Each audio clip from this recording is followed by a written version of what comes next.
Bom dia, paz do Senhor Jesus. Que frio, né, filho? Hoje de manhã, né? Domingo de manhã com esse friozinho.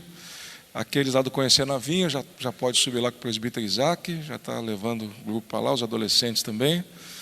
Vamos ficar aqui para ouvirmos o que Jesus tem para nós esta manhã. Que bom, muito bem. Eu vou pedir, eu não sei se você poderia me fazer esse favor, mas se nós podemos sentar todos para o lado de cá, vem um pouquinho mais para frente. Você se incomoda, não? Já que nós estamos em poucas pessoas hoje, mas é quem Jesus mandou, então nós vamos estar mais juntos aqui. Se você puder pular um pouquinho, seria importante, seria bom, né? O senhor tem alguma coisa contra mim, que o senhor fica no fundo, o senhor não quer ficar pertinho de mim?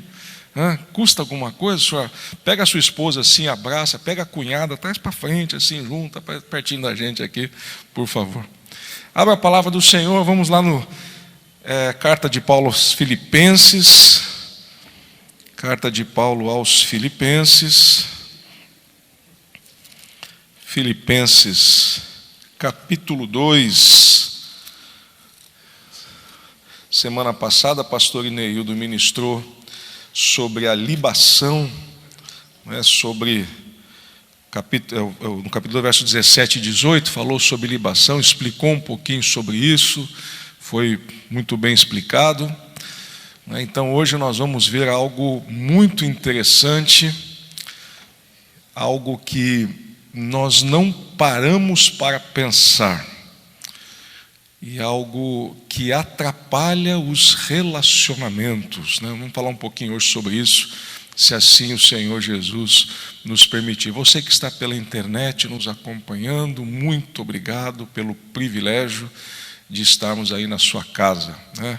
O meu convite é que a próxima vez você possa estar conosco aqui. Se você é de São José, você é convidado a estar conosco o próximo domingo, participando conosco dessa comunhão e do partir do pão, espiritualmente o partir da palavra. Você que está longe, né, que Deus te abençoe e possa... a mesma unção que está aqui possa estar sobre você, de cura, de sabedoria, de amor. Vamos ficar em pé, reverência à palavra do Senhor. Filipenses capítulo 2, nós vamos ler o verso 18, 19 e 20. Filipenses capítulo 2, verso 18, 19 e 20. Palavra do Senhor para mim e para você essa manhã diz assim: e vós também, regozijai-vos e alegrai-vos comigo por isto mesmo. Ele está dizendo que muito próximo Paulo já estava da sua morte, e ele falou: vocês não devem ficar tristes, né? Vocês devem se alegrar comigo, porque Deus tem todas as suas oportunidades, tem as suas formas de trabalhar. Verso 19 diz assim: e espero no Senhor Jesus que em breve vos mandarei Timóteo, para que também eu esteja de bom ânimo, sabendo dos vossos negócios. Porque ninguém tenho de igual sentimento que sinceramente cuide do vosso estado. Vamos entender antes de nós orarmos. Paulo, o apóstolo, está dizendo sobre que brevemente Deus o ia chamar. A vida do apóstolo foi uma vida de entrega na igreja, foi uma vida pastoral, foi uma vida de exemplo, mas ele sabia que a morte estava muito próxima, então ele faz a comparação da libação, aquilo que vocês viram semana passada com o pastor Ineildo, né? Então, a oferta viva, ele era oferta. Romanos 12, verso 1, eu sou oferta, né? Estou muito próximo. Mas mesmo que eu estou longe de vocês, eu vou mandar alguém para estar com vocês. Alguém da minha confiança. E esse era Timóteo. Timóteo era aquele filho de pai grego, né, que a mãe era judia, que ele participa agora das viagens com Paulo, ele está sendo discipulado pelo apóstolo, era o braço direito dele, depois você vai ver que ele vai falar sobre filho e pai. Ele vai estar com vocês, a mesma autoridade que eu tenho, ele tem, então vocês vão estar junto com ele, e é sobre isso que nós vamos falar essa manhã, sobre submissão, sujeição. Olha que coisa interessante, né? E essa palavra, ela está tão desgastada, porque quando quebramos esse princípio do Senhor dentro da família, dentro do âmbito de trabalho, dentro do âmbito da igreja, nós estamos quebrando aquilo que o Senhor pediu que a gente fizesse. Então é sobre isso que nós vamos falar essa manhã. Pai amado, muito obrigado, porque o Senhor é bom e o Senhor tem dado muito mais do que nós merecemos. Obrigado porque o Senhor nos trouxe essa manhã para compartilharmos a sua palavra, para ouvirmos o que o Senhor tem para nós, mas eu reconheço que nós precisamos do Teu Espírito para podermos entender a Tua palavra. O Teu Espírito é que abre a nossa mente, destampa os nossos ouvidos, ajuda os nossos olhos a enxergarmos os princípios do Senhor Jesus Cristo. Muito obrigado. Pai, passeia no meio do Teu povo, tocando os corações, dá-nos sabedoria, espírito de sabedoria e revelação, para nos ajudarmos. Usa de acordo com a Tua vontade, em nome de Jesus. Amém. Vamos assentar?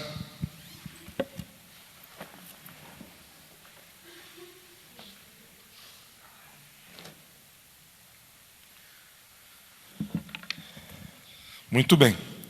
Se você se lembrar, eu queria só que nós lêssemos rapidamente. Estamos no nosso projeto de espiritualidade, então o nosso projeto é importante que você decore isso. Vamos junto lá? Vamos lá? Não? Que mais? Que mais? Que mais? Vamos juntos novamente? Todo mundo junto, vamos lá? Não? Isso, não? Que mais? Que mais? Diga aí para o seu irmão lá, fala assim, não, olha do lado, não julgue, não minta, aprenda a não reclamar, ore mais, viva mais a palavra do Senhor. Agora ao contrário, o outro que ouviu fala agora, vamos lá, não julgue, vamos falar, não julgue, não minta, não reclame, ore mais, leia mais, viva mais a palavra do Senhor. Que coisa, né? Se nós conseguirmos fazer o que estamos vendo, nossa vida melhora muito e nós vamos ter um impacto aonde nós estamos. Você vai voltar uma página, por favor, no livro de Efésios, capítulo 5. Eu queria ler um verso com os amados, Efésios capítulo 5, que vai começar a nos ajudar. A partir do verso 21, a palavra de Deus diz assim: sujeitando-vos uns aos outros no temor de Deus. Mais uma vez, vamos lá? Sujeitando-vos no temor de Deus. Eu coloquei 3 traduções diferentes. Olha lá. Sujeitando-vos uns aos outros no temor de Deus, sujeitando-vos uns aos outros no temor de Cristo, e agora essa versão que é um pouco mais popular, sejam submissos uns aos outros pelo respeito que têm por Cristo. Esse texto ele está ligado diretamente com o texto de Filipenses que nós lemos lá. Eu quero que você olhe para mim, querido, e preste muita atenção. Um dos maiores problemas que nós temos hoje dentro das igrejas e por consequência ele começa lá no lar, é a inversão de papéis.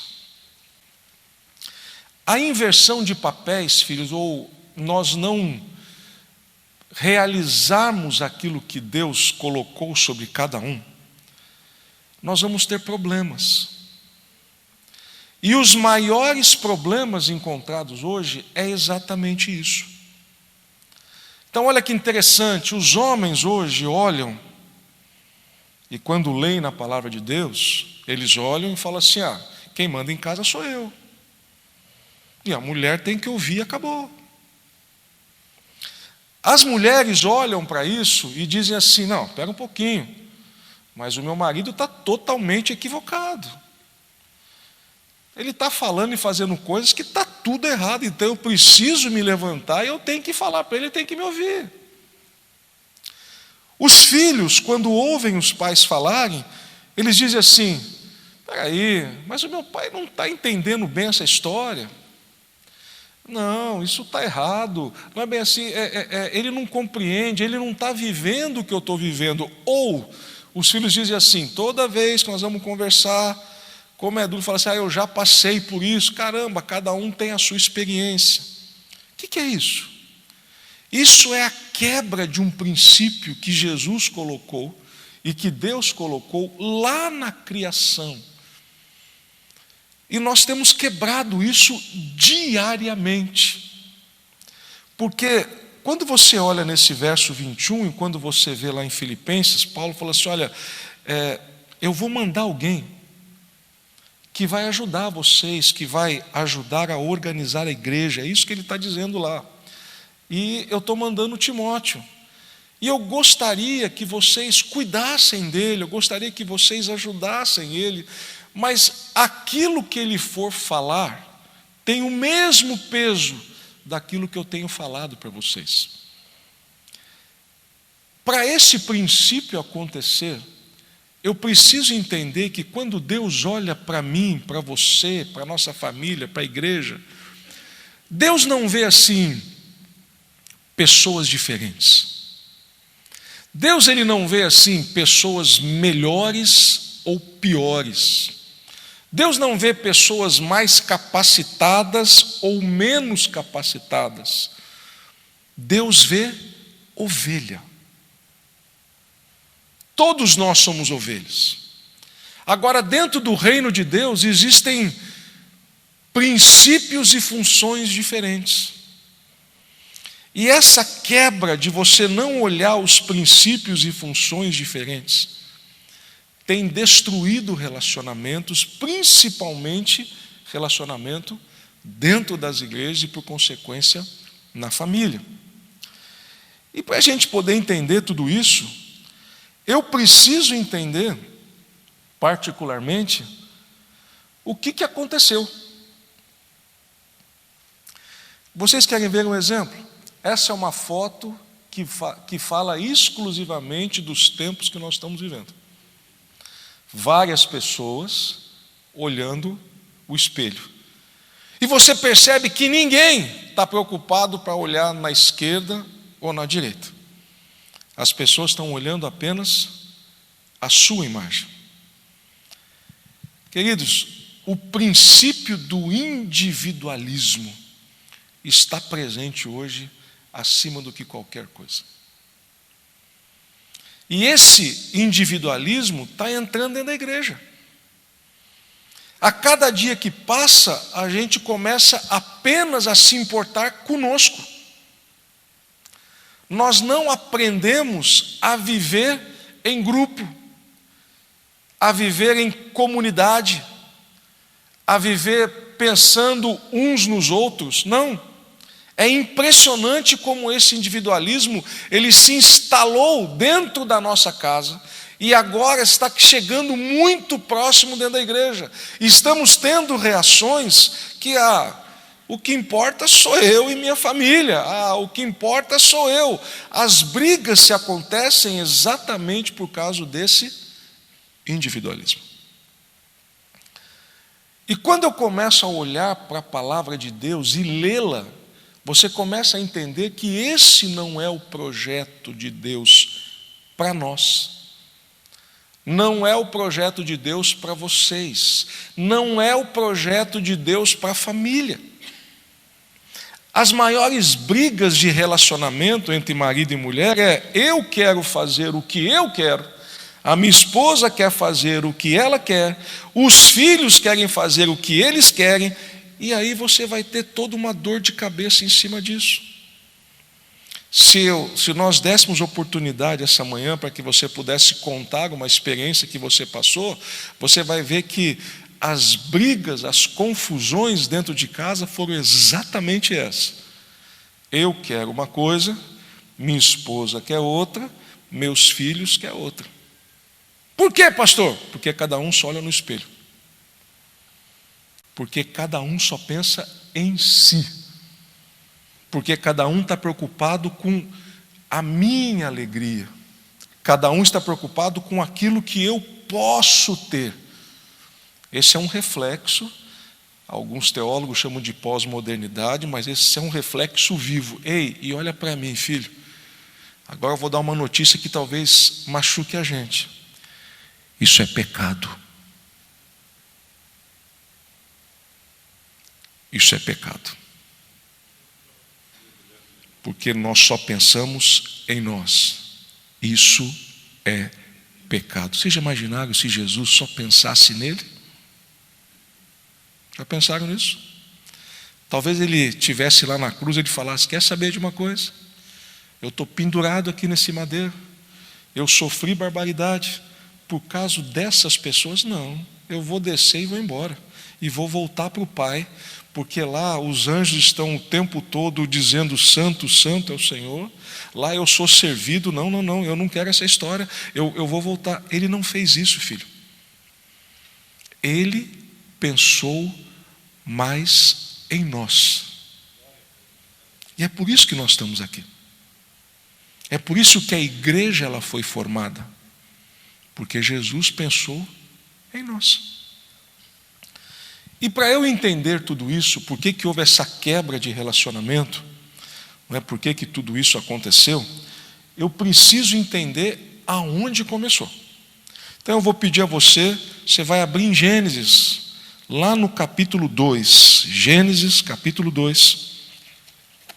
Você vai usar bastante a palavra do Senhor hoje. Gênesis capítulo 2.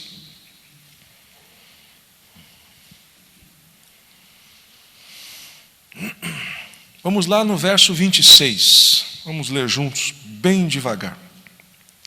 Nós estamos aqui no 6º dia.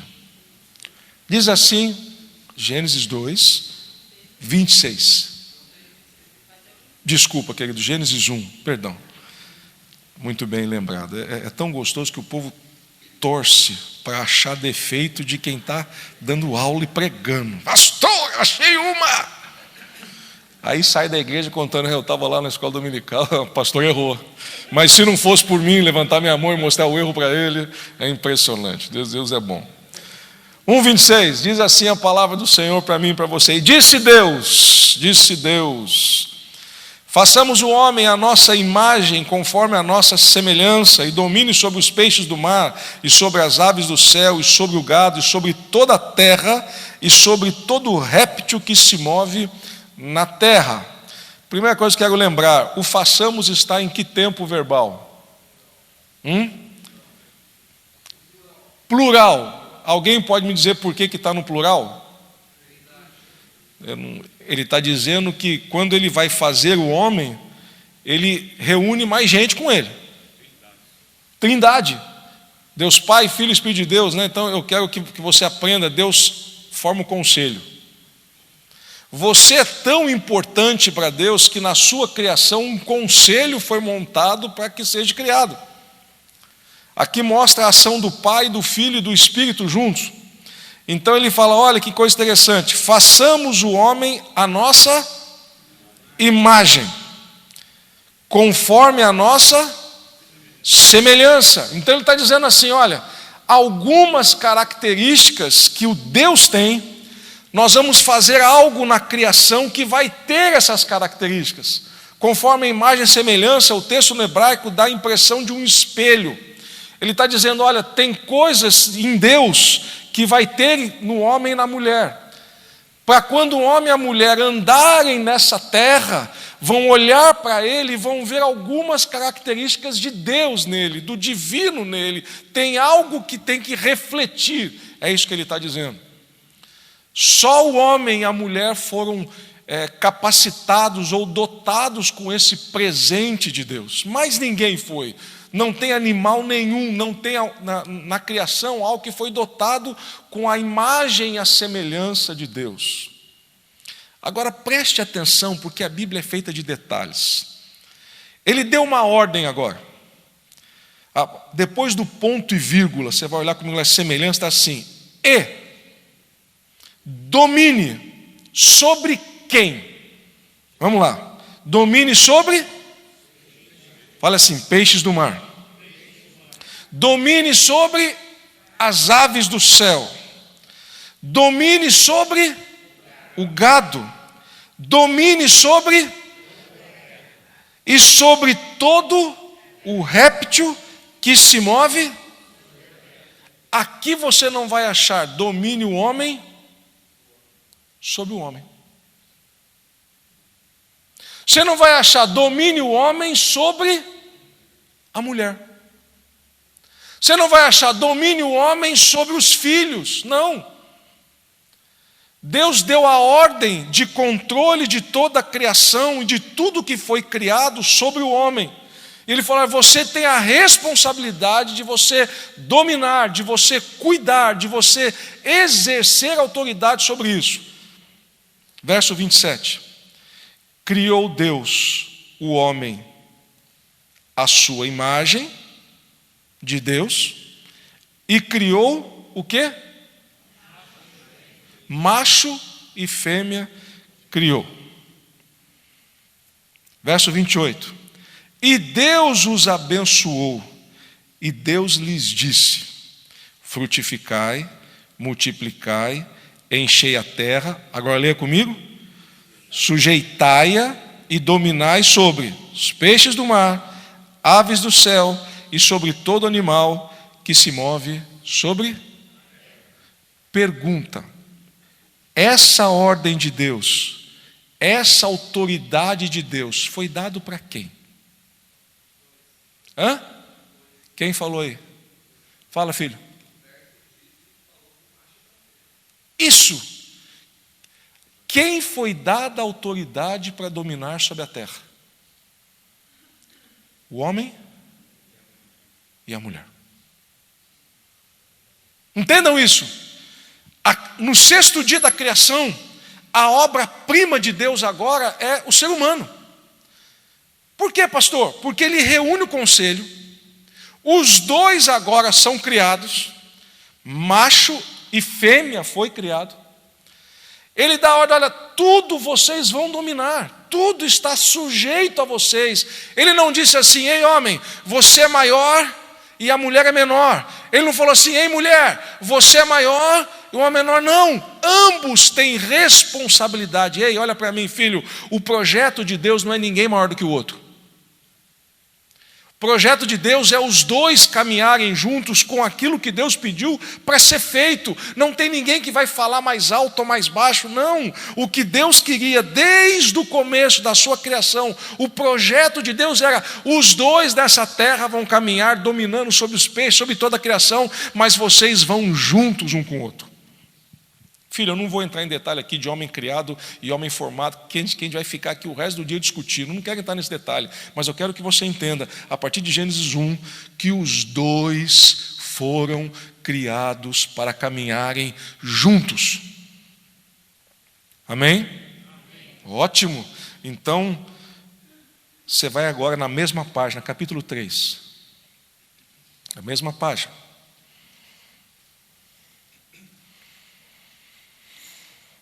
Ora, a serpente era mais astuta que todas as alimárias do campo que o Senhor Deus tinha feito.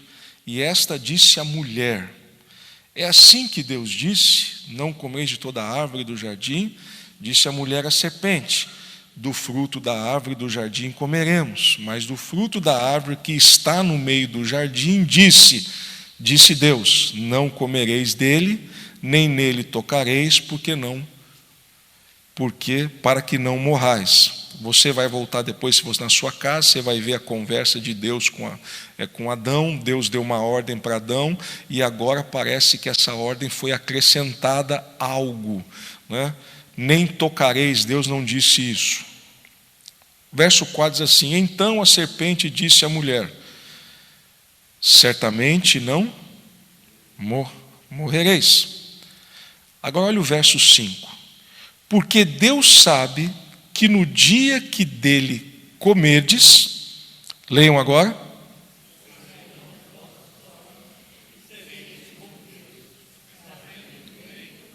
eu quero que você grife, se você tiver uma caneta aí amarela, que você grife assim, olha, e sereis como Deus.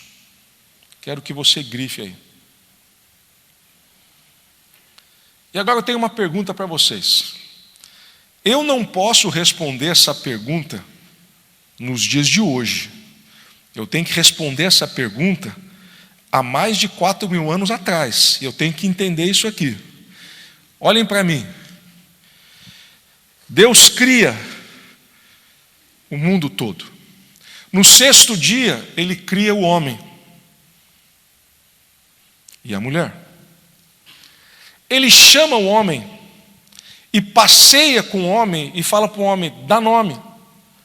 Então o homem passa e fala, oh, rapaz, isso aqui é boi, tem cara de boi, isso aqui tem cara de vaca, não, isso aqui tem cara de macaco. Quem deu o nome para as coisas na criação foi o homem. Aí Deus agora faz o homem dormir e cria a mulher do lado dele. E ele acorda depois de um tempo e ele passa a mão aqui, eu creio que ele falou, caramba, tem alguma coisa faltando, tem um corte aqui. E aí Deus traz agora a mulher, ele fala, meu Deus, olha que coisa linda, porque ele procurou algo na criação que fosse companheiro e ele não achou. E agora Deus traz a mulher, então o homem levanta e fala aquela coisa linda, essa é carne da minha carne, ossos dos meus ossos, eu vou chamar ela de varoa, porque ela foi tirada do varão. Querido, vocês já imaginaram a cabeça de Adão e Eva, vendo todos os milagres, vendo o poder de Deus? Deus falava, acontecia, Deus mostrava e tudo era realizado. Agora, querido, olha só, o diabo vem através da serpente e fala para Eva, se você comer, você vai ser igual a Deus. O que passou na cabeça dos dois? Eu acho que eu posso criar coisas, porque Deus é Deus criador. Olha, eu acho que eu posso transformar as coisas, porque Deus é Deus transformador. Eu posso saber as coisas que estão na cabeça de Deus, porque Ele falou o bem e o mal. Então eu vou conhecer a mente de Deus, eu vou ser igual a Deus. Eles ainda não sabiam isso, Roberto. Vai devagar, porque isso a gente só vai saber depois. Nós estamos lá em Gênesis, nós estamos lá no Éden, ninguém sabe o que é onipresente, onipotente. Nós temos que pensar com aquela cabeça. Cara, eu vou ser igual a Deus. E sendo igual a Deus, eu vou fazer tudo aquilo que eu vi Deus fazendo. É mais ou menos assim, filho. Quando você é pequeno, você vê teu pai fazendo algumas coisas boas, que você fica assim impressionado, e você fala, quando eu crescer eu gostaria de ser igual a esse homem para fazer isso. Ou como alguns de nós, homens que amam pregar a palavra, e quando a gente vê o pastor Wagner pregando de uma forma maravilhosa, fala assim, puxa, eu queria um dia pregar como esse homem, eu queria um dia fazer aquilo que ele faz, essa desenvoltura, isso é uma admiração. Só tem que tomar cuidado que às vezes está muito próximo a admirar a inveja, está muito próximo uma coisa da outra, então tem que tomar cuidado com isso. Mas Adão falou, eu vou ser igual a Deus. Filho, preste atenção, aqui nós temos um problema, porque querer ser igual a Deus também é você sair do controle de quem exerce controle sobre você. E essa é a síndrome do individualismo. Eu quero caminhar, fazer o que eu quero. Eu não quero saber se tem alguém lá em cima que está cuidando de mim. Eu só quero saber que alguém lá em cima está cuidando de mim quando eu estou em alguns problemas que eu não consigo resolver. Aí eu olho e falo: Deus, tem misericórdia de mim, me ajuda. Mas na hora que você está fazendo as suas coisas, você não está pensando em Deus, você está pensando em você. Por causa disso aqui. Porque o diabo soprou no ouvido e falou assim: ei, você vai ser igual a Deus, cara. Meu amado, quantas vezes nós estamos sentados e estamos pensando em coisas, arquitetando coisas, nós estamos tentando dar soluções a problemas, nós estamos sentados fazendo isso é bom, isso é importante, mas nós esquecemos daquele que está ao nosso lado, dizendo: ei, eu estou aqui para te ajudar. Eu sou o Paráclitos, eu sou o Espírito Santo de Deus, que fui deixado aqui por ordem de Jesus para te acompanhar, para te ajudar, para te ensinar a cuidar dos filhos, para te ensinar a amar tua esposa, para te ensinar a você ter respeito pelo marido. Ei, eu estou aqui do teu lado. A gente coloca de lado. E aqui está o cerne de tudo. Ser igual a Deus, ei filho, é um pecado de blasfêmia. Sabe por quê? Não, olhe para a palavra. Roberto, olhe para a palavra. A palavra tem que nos explicar. Vocês se lembram que quando Jesus é levado perante Anás e Caifás, e eles falam assim para o Senhor: quem é este que faz esses milagres em nome de Deus? Quem é esse que perdoa pecados em nome de Deus? Quem é esse que está falando que é o próprio Deus? E aí Jesus fala assim: mas você que está afirmando isso. E aí Caifás rasga a sua blusa e diz assim: isso é blasfêmia. Preste atenção, meu filho. Deus nos trouxe essa manhã para a gente aprender que eu nunca vou ser igual a Deus. Eu não tenho controle sobre minha vida. Eu não tenho controle sobre meu marido, sobre minha esposa, meus filhos. Não tenho. Eu não tenho controle sobre a minha vida financeira. Eu não tenho controle sobre a minha vida cotidiana de trabalho. Olha que loucura isso, gente. Porque a palavra diz que toda autoridade no céu e na terra foi dado para Jesus. Ei, olha para mim. Eu sei que muitos aqui sabem que minha mãe faleceu, e eu quero aqui de antemão agradecer a todos pelos abraços, pelos WhatsApps, pelo sorriso, pelas orações.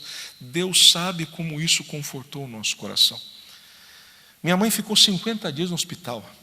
Ela saiu na sexta-feira passada, foi para a casa dela, nós arrumamos tudo para ela poder ficar ali. Estive com ela até por volta de 3, 4 horas da tarde. Teve uma reação fora do comum, tinha tido um pouco de Alzheimer, creio, mas estava começando a reconhecer as coisas, a família, assim por diante. 50 dias até alguém disse assim: olha, as águas abaixaram, né? Estava ali fazendo uma analogia com Noé, com a gente, daquela coisa toda. Sábado passou um dia bom, domingo passou um dia bom, segunda levantou de manhã, minha irmã vai até o quarto, olha que noite boa que a gente teve e tal. De repente ela tem vontade de fazer algo, 5, 10 minutos, ela sofre um AVC. 9 horas a minha irmã me liga dizendo assim: a mãe não está bem, vou levar para pronto-socorro. 9h30 ela liga para mim e fala assim: olha, a mãe já está no pronto-socorro. 10 horas a mãe morreu. Explica para mim, querido. 50 dias no hospital, vem para casa, dá um levante, 3 dias depois, Deus recolhe. Quem tem controle sobre isso? O homem não tem. Você não tem, eu não tenho. O controle é de Deus, é isso que ele está dizendo aqui. E todas as vezes que você tenta sair desse controle para fazer o que você quer, filho, cuidado, você vai ter problema. Olha para mim, filho. O filho pródigo se cansou de morar na casa do pai. Sabe por quê? Porque na casa do pai tinha regras. Na casa do pai tinha responsabilidades. Na casa do pai você tinha que fazer algumas coisas porque o pai deu ordem para fazer. Ele fala, não, eu não quero, eu quero fazer o que está na minha cabeça. Ei, me dá aquilo que me pertence. Você não tem nada que te pertence, mas mesmo assim, Deus fala, então tá bom. O pai ali, eu não sei se ele vendeu, eu creio que não, mas ele deu uma boa quantia de dinheiro e ele saiu. Ei, olha para mim. E ele foi viver. A palavra é dissolutamente, sem regras. Ele foi viver do jeito que ele queria. Está aqui, ó, ele era como Deus. Não importa o que meu pai pensa, não importa o que meu irmão pensa, não importa o que as pessoas pensam, importa é que eu quero ser feliz, eu quero viver a minha vida. Ei, filho, olha que pecado que está em volta da gente, doido para entrar. É o pecado de a gente querer ser sozinho, de querer fazer tudo do meu jeito, de querer falar, quer saber de uma coisa, eu vou fazer desse jeito e acabou. Filho, olha para o filho pródigo, olha que interessante, o verso diz que lá naquele momento Deus envia fome sobre a terra, e a fome era exatamente aonde ele estava. E ele faz de tudo aquilo, e a palavra diz assim para ele, olha, e ninguém lhe dava nada. Filho, tem hora que a gente pede as coisas, espera de alguém, espera que façam, e parece que Deus fecha a porta, porque é o princípio de Deus, ninguém vai te dar nada, porque se ninguém te der nada, você vai lembrar de mim. Filho, tem hora na nossa vida que Deus fecha as portas, que Deus não deixa a gente avançar, que não deixa a gente fazer aquilo que a gente quer na cabeça. Por quê? Porque você tem que lembrar de mim. Essa é a luta, filho. É a gente quebrar esse individualismo para se lembrar que tem alguém lá em cima que te ama. Tem alguém lá em cima que se importa com você. Tem alguém lá em cima que está olhando para você e está dizendo, ei, eu quero que você seja tudo aquilo, o projeto que eu tenho antes da fundação do mundo. Você tem que voltar de novo lá para Gênesis e para lembrar, você não deve fazer isso com a tua esposa. Ei, esposa, você não deve fazer isso com o teu marido. Você não deve fazer isso com os teus filhos. Porque não é esse o projeto. Não é isso que Deus quer. O princípio do individualismo. Verso 8 do capítulo 3 diz assim, quando ouviram a voz do Senhor Deus que andava no jardim pela viração do dia, esconderam-se da presença do Senhor Deus. Olha para mim, lá. Quando ouviram a voz do Senhor Deus, que andava no jardim, pela viração do dia, o que o homem fez e a mulher?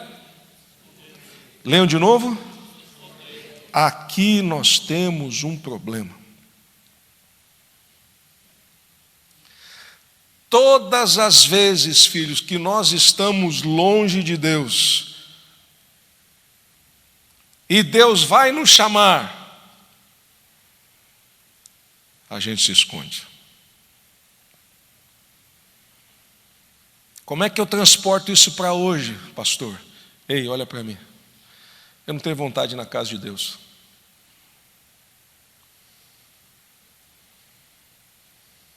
Eu não tenho vontade de estar com pessoas que são de Deus.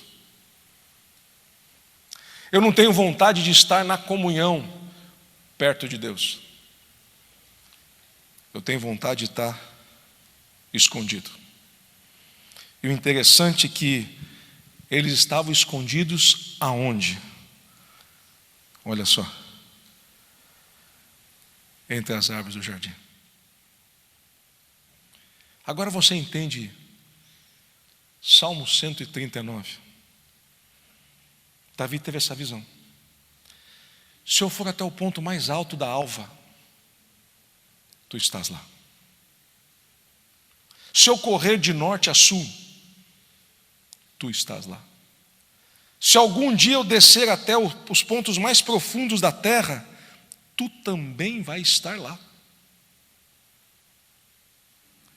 Agora olha que interessante, filho. Coisa linda da graça de Deus. O homem não quis falar com Deus. O que Deus fez? O que Deus fez? Se você não vem, eu vou até vocês. Entendem isso, filho? Agora, olha para mim. Sabe o que acontece quando o pecado invade a gente? Nós temos uma desculpa assim. Fulano de Deus fez mal para mim. Fulano de Deus falou aquilo que me machucou. Fulano de Deus me traiu. Aquele incircunciso não sabe o que ele fez.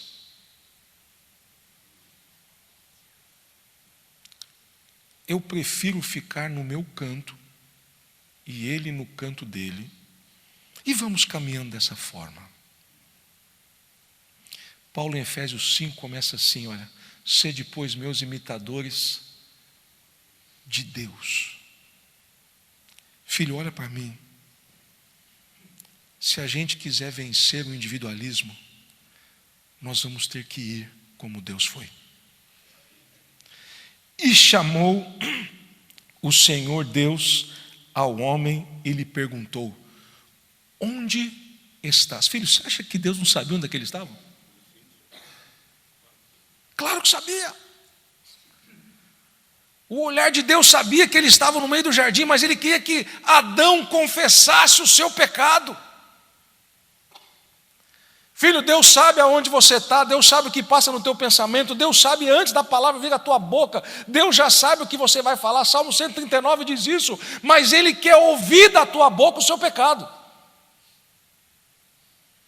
É interessante como hoje em dia a gente esquece desse negócio.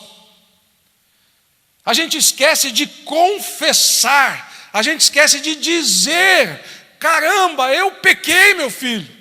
Eu pensei mal de você, eu julguei você, eu pequei. Outra coisa, ninguém mais quer perguntar: ei, aonde você está? Não, querido, esse é o problema do individualismo. Como é difícil. Ei, homens, olhem para mim, como é difícil. Parece que você arrasta uma pedra de 1 tonelada. Sabe quando você vai se arrastando, para você chegar na tua esposa e falar assim: me perdoa. Como é difícil. Como é difícil a esposa ter que admitir: caramba, meu marido, você estava certo. Os filhos poderem falar: realmente, meu pai, o senhor estava certo, minha mãe. E os pais falaram: ei, meus filhos, eu fiz isso aqui com vocês, mas eu estou errado. Como é difícil. E Deus está nos ensinando: ei, se você não vem, eu vou atrás de você. Se você não vem, eu vou te buscar. Se eu não aparecer lá, vai aparecer um servo meu que vai falar contigo e você vai vir. Sabe por quê? Porque o teu lugar é do lado do Pai. O teu lugar é do lado, na presença de Deus. O homem só é feliz. Ei, filho, olha para mim. Nós só somos felizes quando nós estamos, filho, na presença de Deus. Todos vocês, eu vou dizer uma coisa a vocês que eu tenho aprendido nessa caminhada com o Senhor. E eu quero o melhor para a vida de vocês. Creiam no que eu estou dizendo. Se pastor é pastor chamado por Deus, ele vai querer o melhor para as suas ovelhas. Filho, você vai correr para um lado, você vai correr para o outro. Você vai tentar fazer algo. A gente só vai se sentir homem e mulher completo quando a gente estiver no centro da vontade do Senhor. Não tem outra forma. Não tem outra forma. É isso que o Senhor quer para nós. Agora eu quero que você veja isso.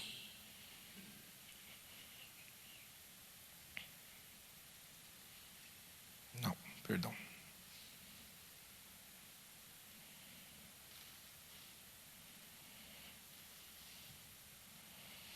A boa ordem de Deus para a convivência humana, ela foi pervertida pelo pecado, transformando-se numa constante e insana luta por senhorio e poder. Você quer ver um exemplo? Agora Deus chega, olha para o homem, o que você fez? Resposta de Deus. Ele não falou, foi a minha mulher. Ele não falou, foi a mulher que tu me deste. Quem é culpado? Deus? Não foi? Porque foi o Senhor que me deu a mulher. Então o Senhor errou. Eu acho que a costela que o Senhor tirou devia estar quebrada. Porque essa mulher, ela veio deturpada. E se possível, eu gostaria que trocasse na garantia.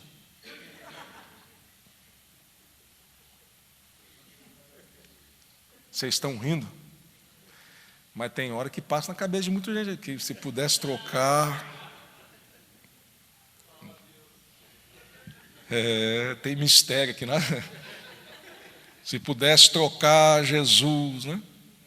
Aí vai na mulher. Ei, Eva, o que você fez? Bom, eu não posso culpar Deus, porque Adão já culpou. Também não posso culpar meu marido, porque fui eu que comi a primeira vez. Vamos fazer o seguinte? A serpente é culpada. Ei, olha para mim. Você sabe aquelas discussões que acontecem entre a gente? Você fala assim, ó, vê se vocês identificam isso, pastor.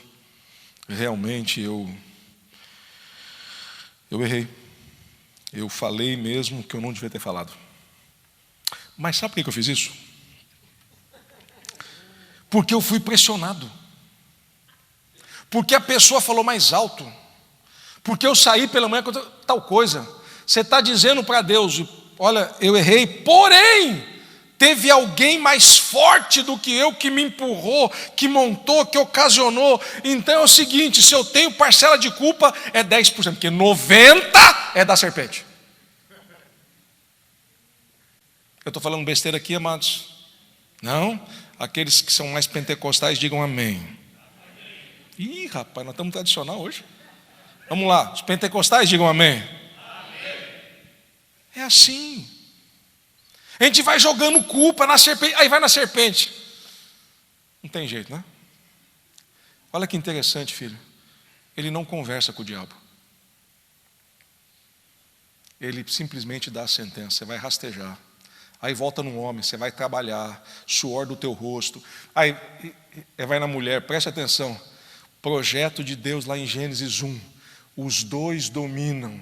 Agora, por consequência do pecado, homem, você vai dominar a tua esposa. Consequência do pecado, homem, você vai dominar a tua esposa. Mulher, você vai ter que obedecer a ele.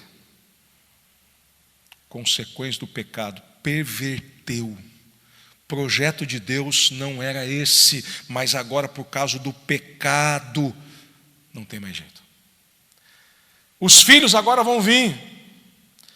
Como a consequência, está expulso do jardim, expulso da presença de Deus. Agora vão vir o filho. Olha, meu Deus do céu, estão dois bonitinhos lá, Caim e Abel. Só que aí eles vêm agora se apresentar a Deus. E agora os dois trazem. Aqui eu não vou discutir sobre sangue, mas um traz o fruto da terra, o outro traz as gorduras, dá-se a entender que um trouxe aquilo que era de melhor para Deus, o outro parece que trouxe qualquer coisa, aí cai o semblante, fica com raiva um do outro, Deus olha e fala assim: ei, o pecado jaz à tua porta, cabe a você dominar, cuidado com o pecado, porque se você tiver inveja, se você não estiver satisfeito, se você quiser ser como eu, você vai pecar. Ele vai e mata. Filho, acabou a família. Acabou a família. Família destruída. Acabou-se tudo. É o fim. Acabou. Você vai olhar de Gênesis até Mateus, homens maravilhosos de Deus: Abraão, Isaac, Jacó, as 12 tribos de Israel, José do Egito, grande homem, profetas maravilhosos, reis, Davi, um homem segundo o coração de Deus, Neemias, queridos, homens portentosos da palavra de Deus levantados, mas nenhum deles conseguiu quebrar esse problema da família. Nenhum. Se eu resolvo a família, eu consigo resolver a igreja, mas eu preciso resolver a família agora, não tem mais jeito.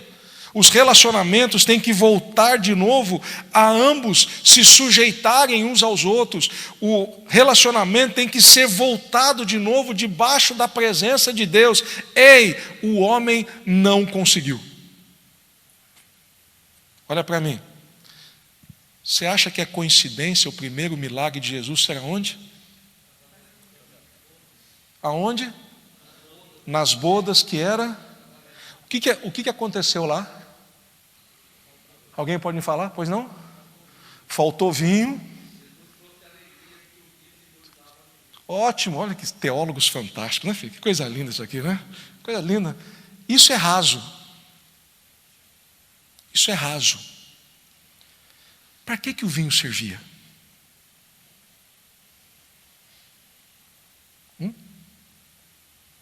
É claro, pastor, o vinho, festa de casamento, servia para o pessoal beber e ficar alegre. Presta atenção que não é o vinho de hoje, tá, filho? Mais ou menos o suco Dani que a gente tem lá em Caçapava, é aquele vinho lá. É o suquinho lá, tá? Ô, pastor, Jesus bebeu, então agora está liberado. Né? Hoje é friozinho, macarronada com vinho, acabou. Rapaz, não vou discutir isso contigo não, filho. Para que serviu o vinho? Vamos lá. O que o pastor Neildo ensinou? Domingo passado, o que é libação? A libação junto com a oferta é colocada no altar de Deus. E aí o vinho era colocado sob em cima para levantar um aroma suave para esse cheiro chegar até Jesus. Ei, filho, Jesus está dizendo, acabou o vinho, acabou a alegria, acabou o mosto, mas agora com o meu milagre você vai se tornar cheiro bom para Deus de novo. Você vai ser cheiro bom agora, porque não adianta. A gente é cheiro ruim, é cheiro de pecado para Ele. A gente faz tudo errado. Mas agora Jesus fala assim, não, nós vamos mudar todo esse negócio. Agora eu vou abrir a porta, você vai voltar de novo à presença do Pai. O caminho que você esqueceu, Ele está dizendo, eu sou o caminho. Eu sou a verdade e eu sou vida. Filho, agora vai acabar o individualismo e vai começar agora a vida em família de novo. É por isso que, ei, olha para mim, João diz assim, e foi dado bodas. É isso que está lá no texto? Não? Sem abrir. É isso que está no texto? Alguém se lembra? Não? Alguém se lembra? Não? Então vamos abrir, vai. João, Evangelho de João. Eu quero que você veja alguma coisa da palavra de Deus. Mateus, Marcos, Lucas, João. A Bíblia é feita de detalhes, meu lindo.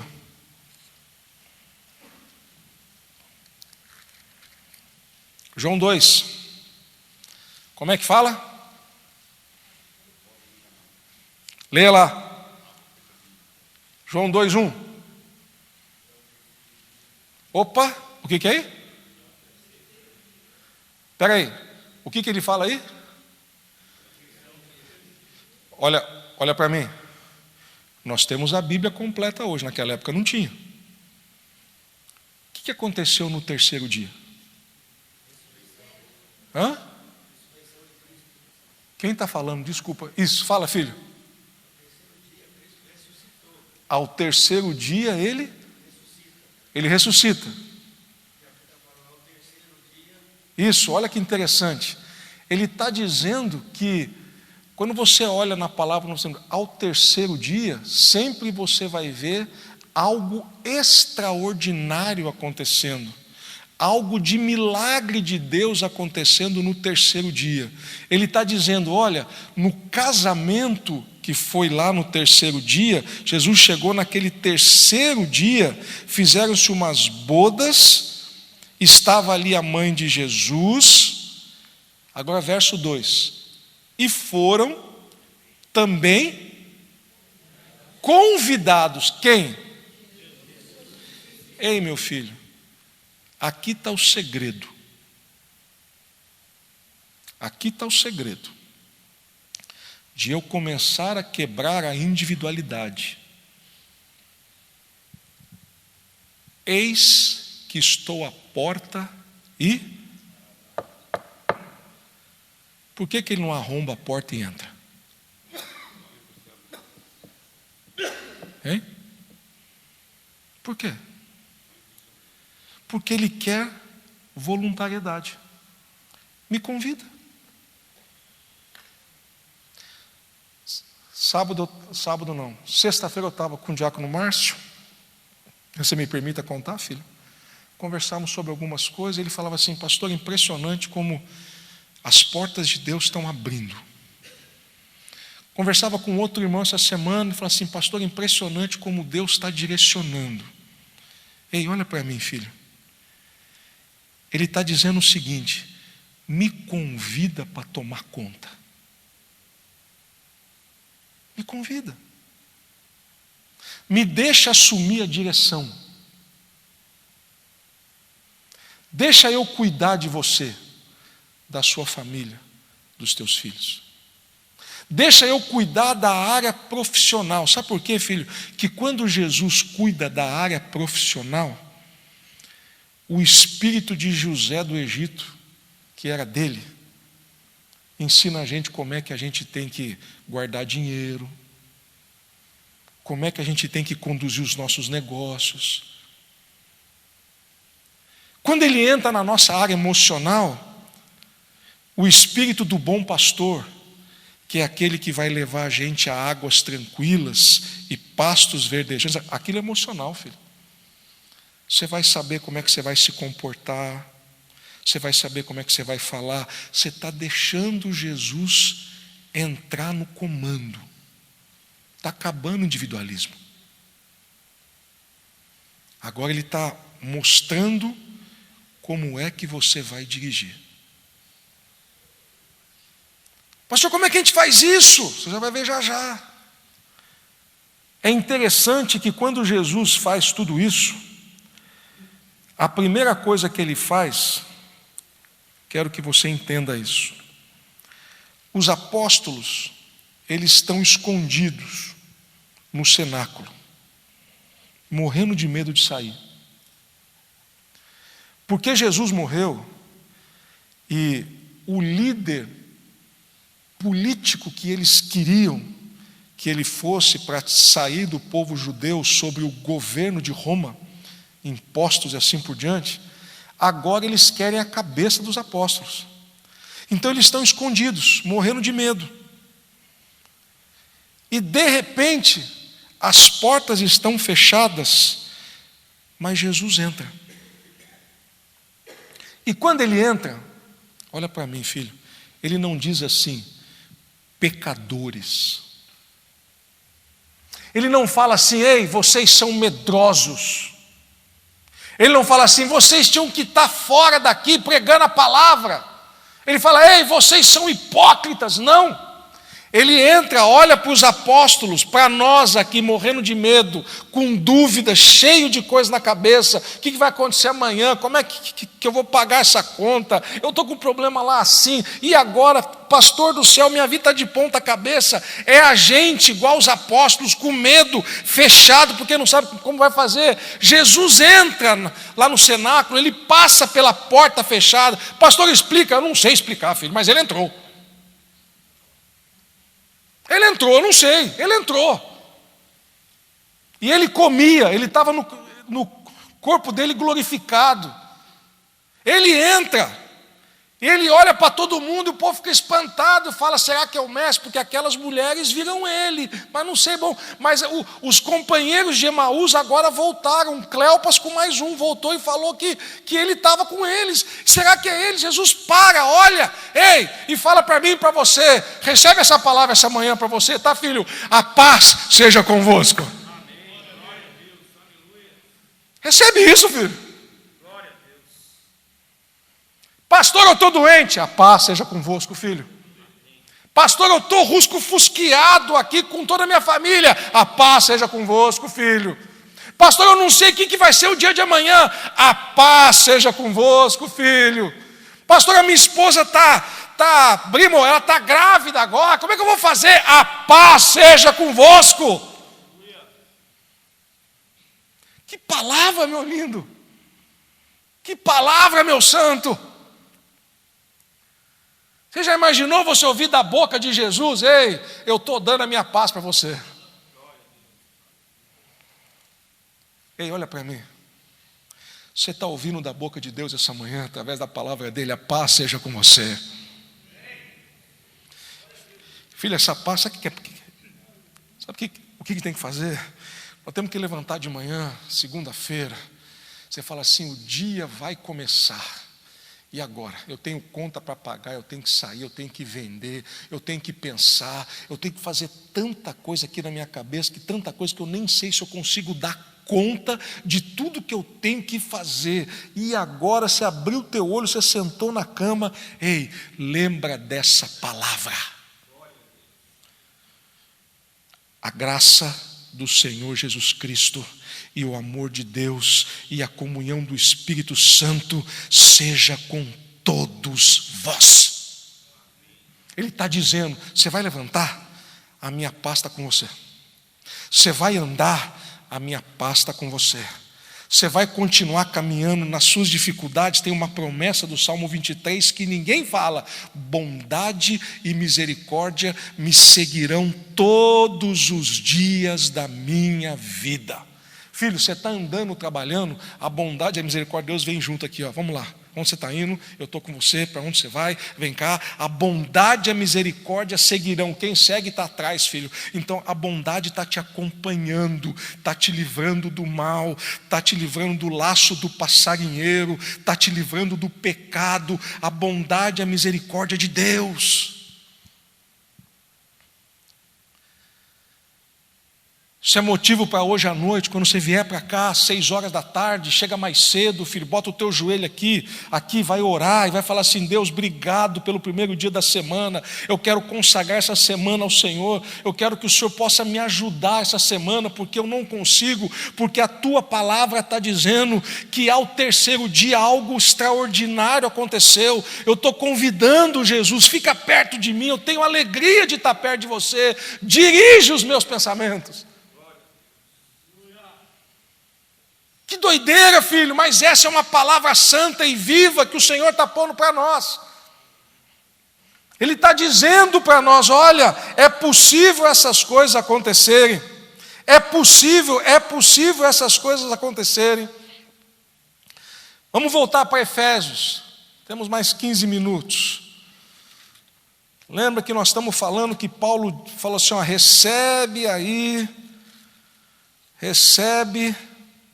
Timóteo.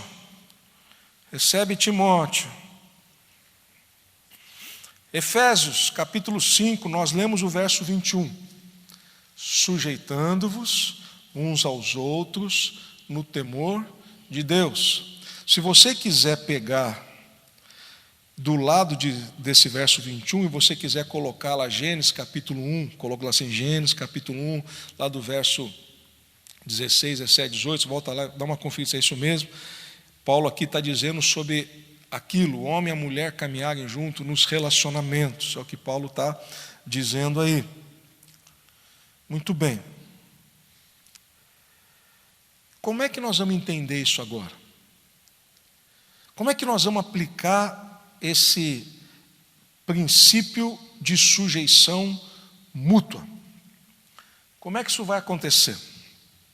Olha para mim, irmãos. Aonde se encontra o problema?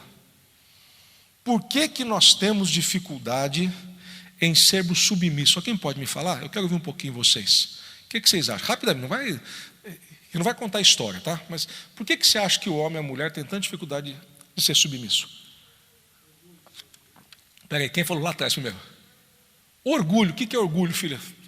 Fala melhor para mim essa palavra. Quando a gente fala orgulho, a gente pensa em tanta coisa, mas, por exemplo, quando você falou orgulho, o que você pensou?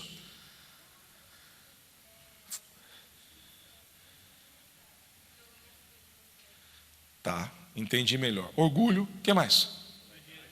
Vaidade, o que mais? O quê? Mas por que é tão difícil ser obediente? Por quê? Diácono Rômulo. Por quê?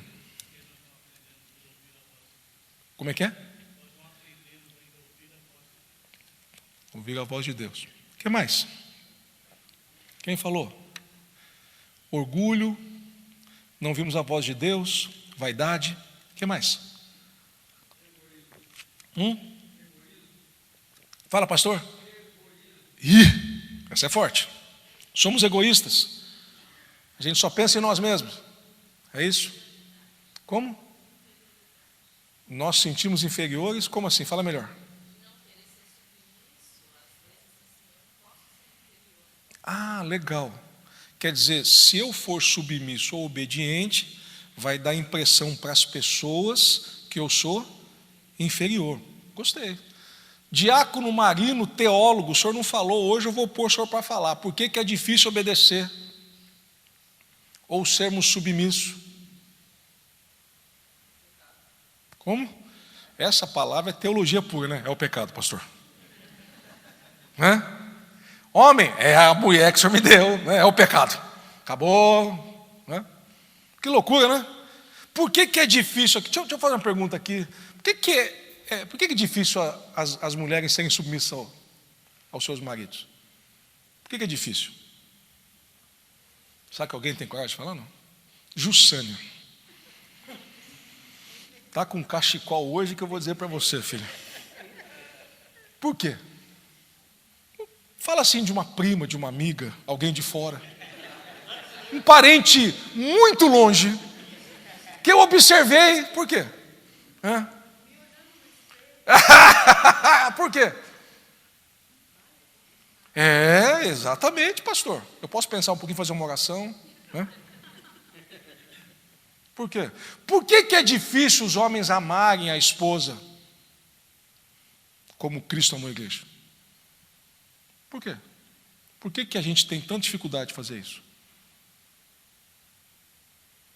Roberto, por quê? Tem que andar na palavra. Então eu vou pegar a Bíblia, vou colocar no chão e vou... Estou brincando, tá, filho? Por quê? Presbítero Hélio, por quê? Pecado, pastor. Por quê? Por que é tão difícil? Nós somos... O que é egocentrismo? Palavra linda essa. Isso. Pensar no próprio umbigo. O homem pensa no seu umbigo. A mulher pensa na sua cesárea. No umbigo. Por que é difícil, gente? Falam para mim. Você sabe que esse tipo de pergunta você vai ter domingo na família que você está. Você é o único crente lá. Está lá aquele almoço de família, você está lá no meio. Eu falo assim, por que a mulher tem que ser submissa nos anos 2019? que o homem tem que ter essa coisa de ficar abrindo a porta para a mulher, para ela entrar no carro, chamar de princesa? E que história é essa? Mulher está no mesmo nível, salário igual, né? Aquele Trump é maluco, o que importa é a Dilma. Hugo Chávez, então, manda matar. Por quê? Isso é conversa de bastidor nossa, gente. Vão olhar e falar assim, por quê? Responde aí. E se nós somos crentes, vai falar assim, responde aí, pastor. Por quê? Com aquele olhar de deboche para ver se a gente vai falar alguma coisa que eles vão dizer assim, isso aí você não sabe nada. Ei, Efésios capítulo 5, verso 15. Você vai ler comigo, bem devagar, se Jesus deixar a gente ler. Vamos ver. Olha para cá. Olha para esse.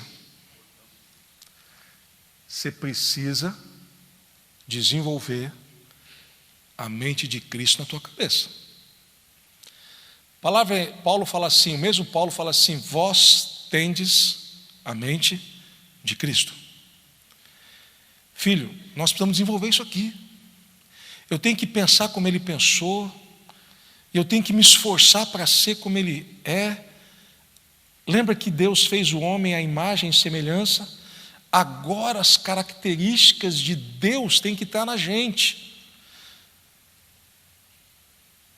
Deixa eu perguntar, vocês não estão sentindo algo diferente essa manhã? Sim ou não? Sim ou não? O Espírito de Deus está falando com a gente. E fora isso, o pastor Var acabou de chegar.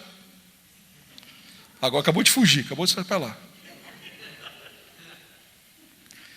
Filho, verso 15 diz assim, ó.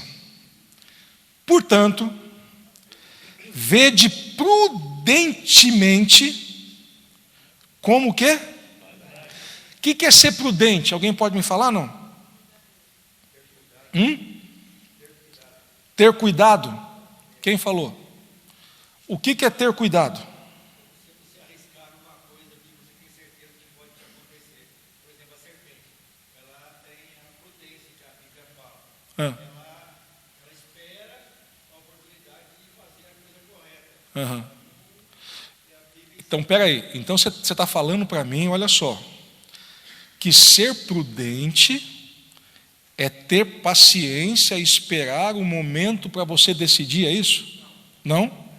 Não? Tomar como exemplo, assim, os filhos das trevas, a Bíblia fala, são os prudentes do demônio. Já que a palavra é prudência. Então, pegar não esse lado do mundo, Sim. o lado correto de fazer a coisa certa. Então, se você não ama, você tem que entender o que você tem que fazer, o que você tem que mudar. Então, de novo, então você tem que pensar mais, é isso? Então, se eu vou pensar, eu não vou tomar decisão precipitada. É isso? Então, olha só. Por esta razão, está aqui no verso, vede prudentemente como andais, e aí ele faz uma comparação. Não como pessoas sem sabedoria, nécios, certo? Mas como sábios. Joia, pastor? Verso 16. Remindo o tempo. O que é isso? Aproveite as suas oportunidades. Filho, eu estava debruçado. Essa palavra remindo, olha para mim, ela é uma palavra comercial, de comércio. E ela significa literalmente comprar. O que é isso, pastor? Vocês eu vou entender agora. Ele está dizendo o seguinte, na época do comércio lá de Paulo, na cidade de Efésios, ninguém tinha lucro 12 vezes no ano.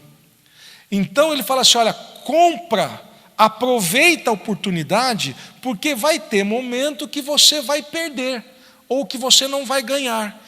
Então, remindo o tempo aproveite, porque vão ter momentos que vão ser difíceis, mas se você souber administrar, vai ter, nos momentos difíceis você vai sair vencedor. Isso é remindo o tempo. E ele fala, por quê?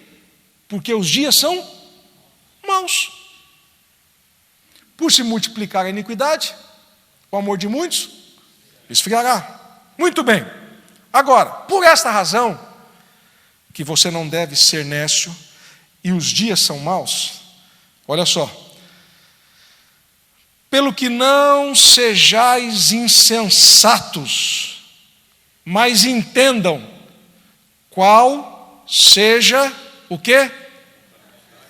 Olha para mim, qual a vontade do Senhor para a família? Qual a vontade do Senhor para a igreja? Qual a vontade do Senhor para a tua vida, meu filho? Você acha que Deus simplesmente trouxe ao mundo para que você seja um excelente comerciante? Você acha que Deus te trouxe ao mundo só para que você seja um excelente profissional? Você acha que Deus te trouxe no mundo só para que você seja aquele homem? O que Deus quer, filho? Tem algo que Deus quer da gente. E se eu não entender o que Deus quer para mim, eu vou ter uma vida insensata, sem propósito. Tem muitos aqui que fizeram teologia. Por que vocês fizeram teologia? Para nada. Deus trouxe você para esse lugar para quê? Só para que você venha domingo, louve ao Senhor e acabou? Por que hoje de manhã Deus está nos dando o privilégio de apenas ler a palavra, os nossos olhos serem abertos? Tem algo que Deus quer. E eu preciso compreender, e para mim compreender, ei, olha para mim. Aí ele fala assim, olha, cuidado. Porque quando a gente toma muito bebida forte, a gente perde o nosso raciocínio. E Deus quer que a gente raciocine para saber a vontade dEle. Olha para mim, filho, agora aqui, para cá. E não vos embriagueis com vinho, porque quando acontece isso, acontece isso aqui, dissolução. Essa palavra dissolução, ei, olha para mim, é a mesma palavra do filho pródigo. Ele foi viver dissolutamente, sem regras. Reino de Deus tem regras. Reino do homem não tem regra.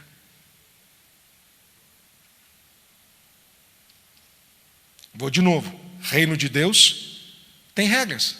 Reino do homem não tem regras. Pastor, mas é agora?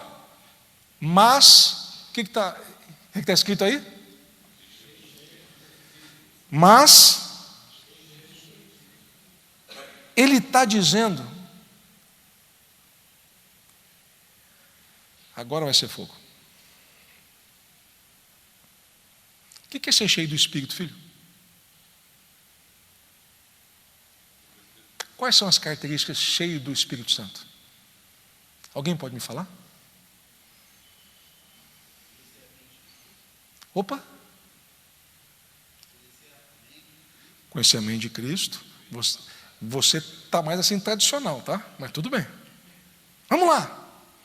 Pastor, eu quero dizer, ser cheio do Espírito é... Ter domínio, continua sendo tradicional, domínio próprio. Vamos lá.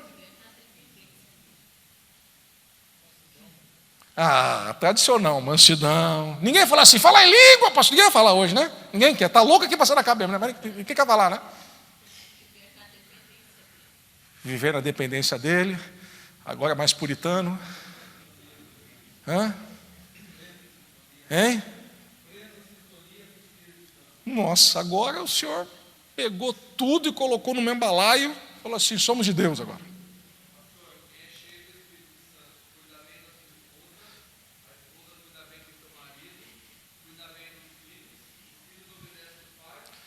Resumindo, nós estamos no céu. Estamos no céu. Essa igreja foi arrebatada. Ei, olha para mim. Paulo está dizendo o seguinte, olha, enchei-vos do Espírito, ou deixar-vos encher do Espírito, depende uma tradução, mas é mais ou menos isso. Dá liberdade para o Espírito Santo atuar em vocês. O que vai acontecer? que vai acontecer? Não, olha agora, olha aqui para mim, por favor. O que vai acontecer, pastor? A primeira coisa que muda quando eu estou cheio do Espírito,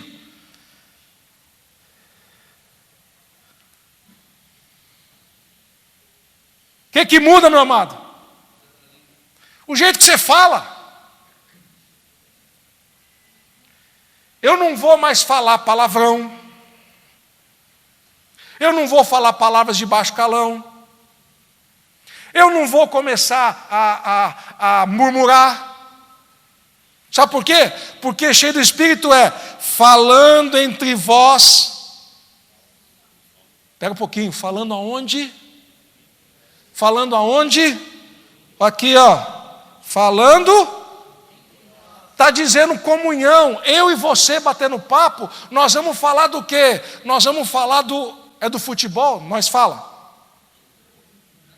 Nós fala.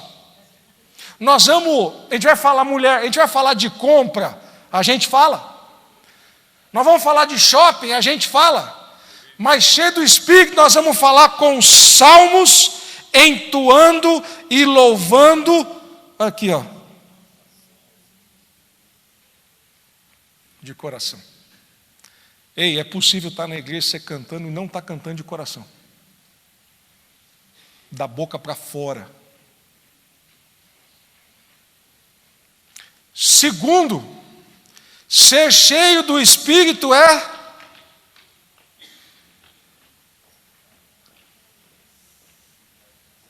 pode ler?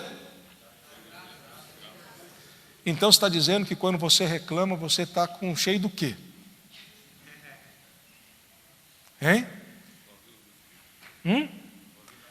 Você foi assim educado, Roberto, todo vazio do Espírito Santo. Você foi educado. Não, para, Roberto. Cheio de demônio, Eu quero que você leia comigo, olha só. Dando graças a Deus. Porque tudo. Vendeu, filhão? Não vendi. Vendi pra caramba. A porta fechou. A porta escancarou. Minha esposa está um amor comigo. Mas hoje ela está ranzinza. Meu marido está num carinho hoje que deve alguma coisa, ele está querendo. Graças a Deus. Meu marido está hoje impressionante como ele está grosseiro. Meu filho saiu do jeito que eu queria. Eu não sei de onde essa criança, está tudo errado, eu nunca ensinei assim.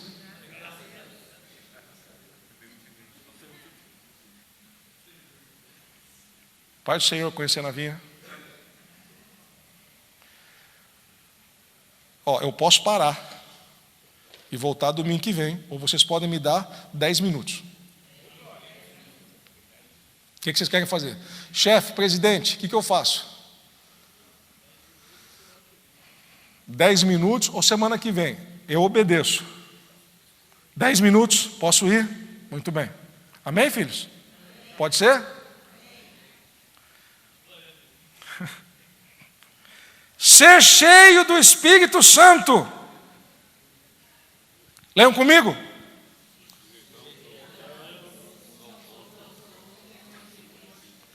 Nós não conseguimos ser sujeitos se a gente não for cheio do Espírito. Nós não conseguimos obedecer uns aos outros se a gente não for cheio do Espírito. A chave está aqui. Se eu não deixar o Espírito de Deus tomar conta, caminhar, nós não vamos. Só que tem um detalhe maravilhoso. Vai no verso 23. 22. Vós, leiam comigo.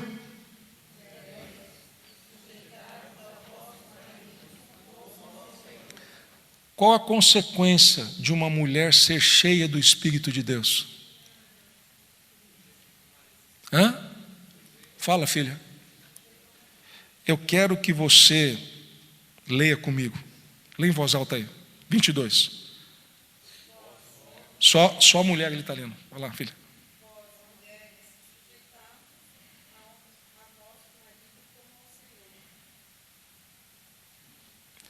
Como é que a mulher do século 21, 2019, como é que ela vai se sujeitar? Filho, se o espírito não tiver nesse negócio, não aguenta. Não consegue, porque a nossa natureza é ruim. Eu só vou conseguir me sujeitar a Deus e me sujeitar a vocês se o Espírito de Deus fizer isso. Olha que coisa interessante, no verso 23 ele vai dar a resposta, porque o marido é o cabeça da mulher, como também Cristo é o cabeça da igreja, sendo ele salvador próprio do corpo, de sorte que assim como a igreja está sujeito a Cristo, assim também, ai que palavra dura, filho, dá uma olhada aí, ó. Assim também as mulheres sejam em, não ouvi, sejam em, pastor, só com o Espírito de Deus.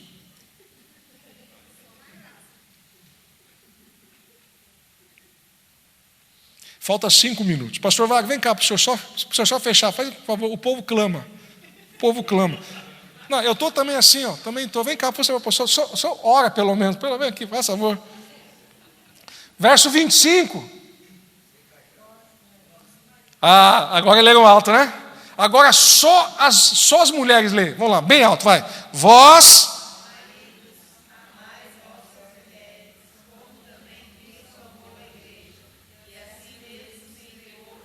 Que tipo de amor que é esse? Hein? Vamos lá. Mulheres, agora é com vocês. A bola está no pênalti, é só chutar e entrar. Que tipo de amor que é esse? Me dá um exemplo. Dá um exemplo. Ei, olha para mim. O maridão está lá. Ele fala assim, puxa vida, e agora eu vou fazer aquilo que eu estava querendo, mas a esposa precisa de algo. Ele vai perder, ele vai se sacrificar daquilo que ele queria fazer para poder ajudar a esposa. É esse amor cristão na igreja. Se vocês vissem o que eu estou vendo agora aqui na frente, a esposa está vendo, amor? Hein? É esse amor. Pastor, vem orar aqui para a gente poder encerrar, por favor. É esse amor. Né? É esse amor maravilhoso. Semana que vem nós vamos continuar. Pode ser, queridos? Pode ser? Nós vamos continuar a sujeição lá que Paulo está dizendo, olha, vocês vão receber Timóteo, assim por diante, nosso pastor, nosso líder. O senhor tem 5 minutos, de acordo com o chefe lá. Oi. Mudou a área agora, está para cá. Estou fora. Tanto para homem ou para mulher, a ausência desse espírito também significa ausência de salvação? Não. Eis-me aqui, envia ele. Essa pergunta é fantástica, né? Eu creio que a gente não perde a salvação. Eu creio que o pecado nos afasta do Senhor. Mas não, eu creio que não perde a salvação. Mas eu creio que a nossa vida torna-se uma confusão só e a gente passa a não fazer aquilo que Deus quer. Se um dia nós aceitamos ao Senhor, verdadeiramente eu creio que nós não perdemos a salvação. Essa questão arminiana, confusão, né? Eu creio nisso aí. Eu creio que não. Eu só vou orar porque eu vim até vestido assim, para ele nem me chamar, né? Porque ele vê que eu não estou bem vestido, mas não teve jeito.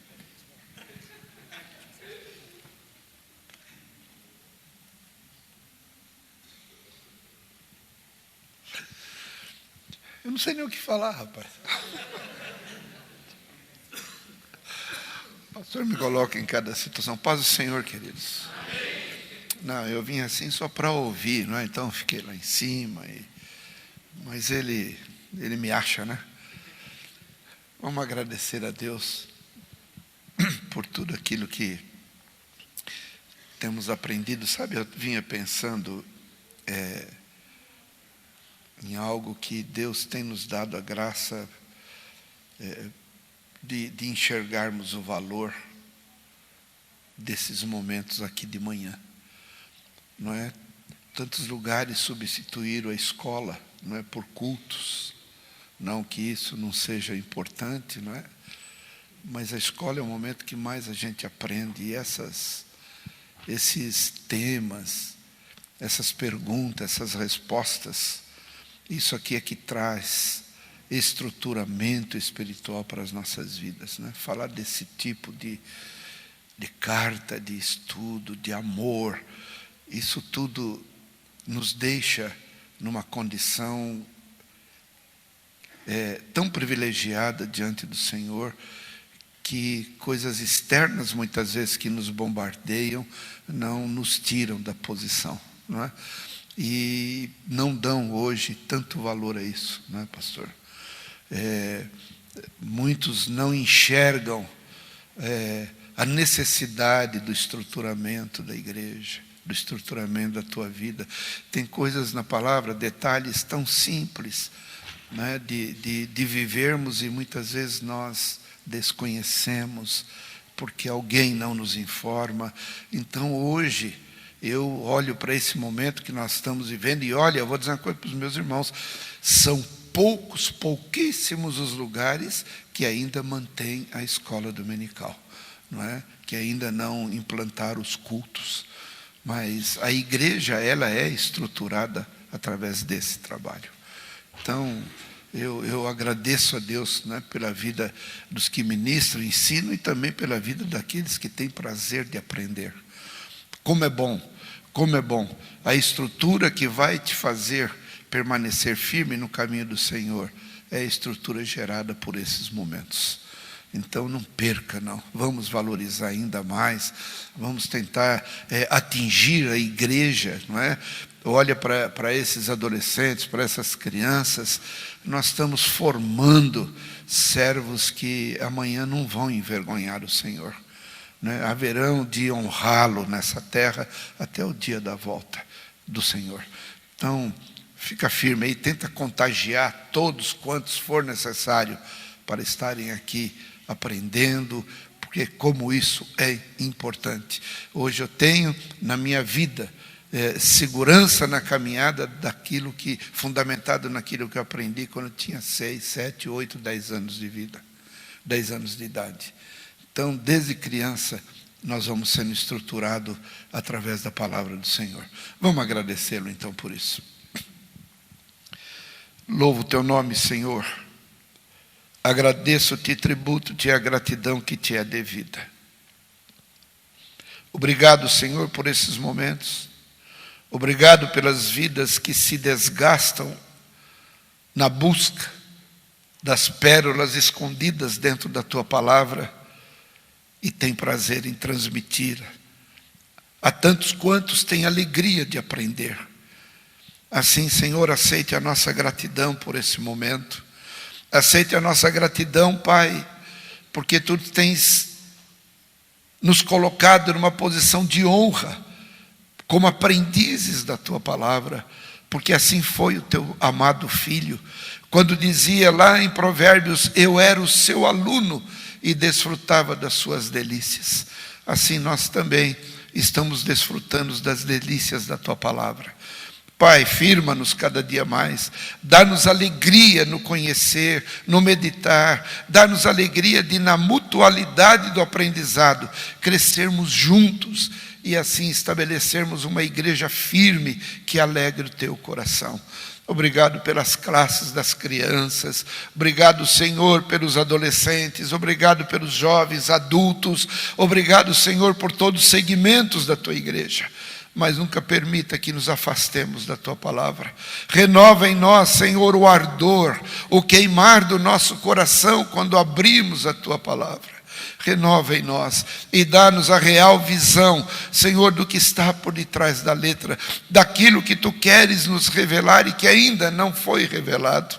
Pai querido, que a Tua mão esteja a cobrir a todos que aqui estão presentes e aqueles que não vieram, Senhor, alcance-os para que possam entender, compreender e sentir o desejo e o valor do que é aprender na Tua casa.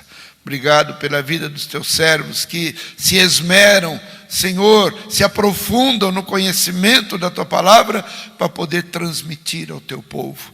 Mas, Senhor, não nos permita sermos ouvintes esquecediços. Senhor, aquilo que temos ouvido, ajuda-nos, esforça-nos. Senhor, ensina-nos a aplicarmos em nossas vidas. E dessa forma, possamos crescer na graça e no conhecimento do Senhor Jesus. Obrigado por esta manhã. Obrigado pela vida dos Teus filhos. Obrigado pelos Teus servos que ministraram. Obrigado pelos Teus ensinamentos. Eu Te agradeço por tudo, em nome de Jesus Cristo. Amém. Amém, queridos.